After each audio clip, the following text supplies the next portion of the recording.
Welcome back to Smith Tech. In today's episode, we will be reviewing the AMD A6-5400K APU.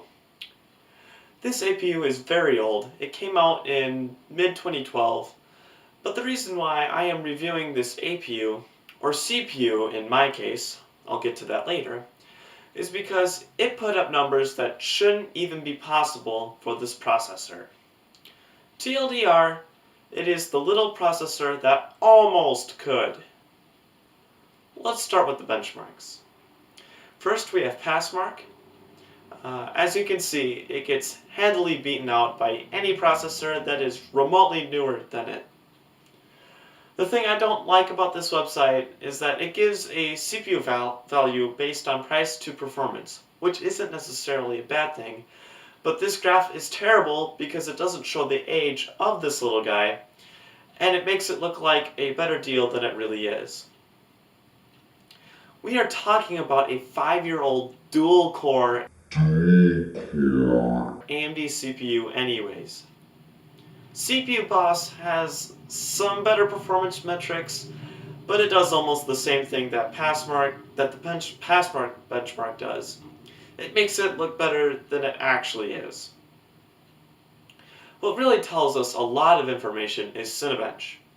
With the score as low as 101, you can see that this CPU is really for nobody. Unless you really like to overclock. Yes, my friends, this CPU can push upwards of 4.9 GHz solid.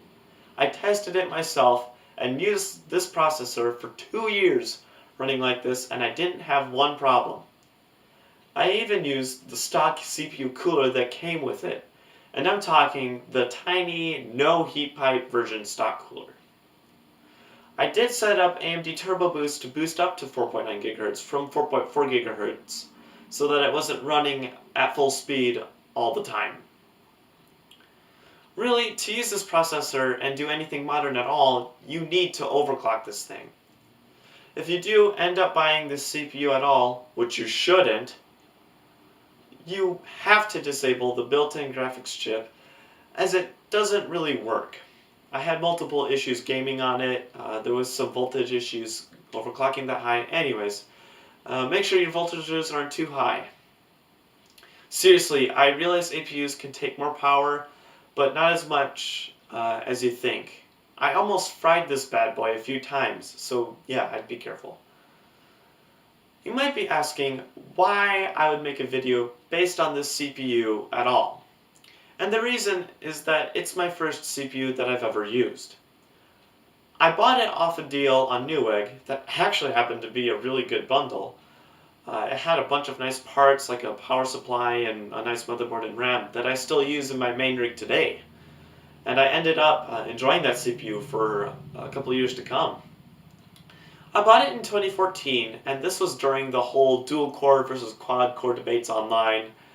And the dual cores were winning at the time until DirectX 12 came out. Also, to show you guys that there is always a better value in buying high quality PC products, and buy new when you can. Now, since I have been giving out recommendations on every single video, would I recommend this processor? Absolutely not. This processor costs way too much to be even considered a deal, costing almost more than my A6-7650K CPU that has double the CPU cores, double the graphics cores, and is the second newest generation architecture next to Ryzen. So I'll stick with my shiny new products that make sense in this day and age. Thank you for watching. Make sure to like, subscribe, comment, check out the links in the video description below, and have a good day. Or don't, if you're one of those people. You should still try to have a good day, though. I'm gonna leave now. Goodbye.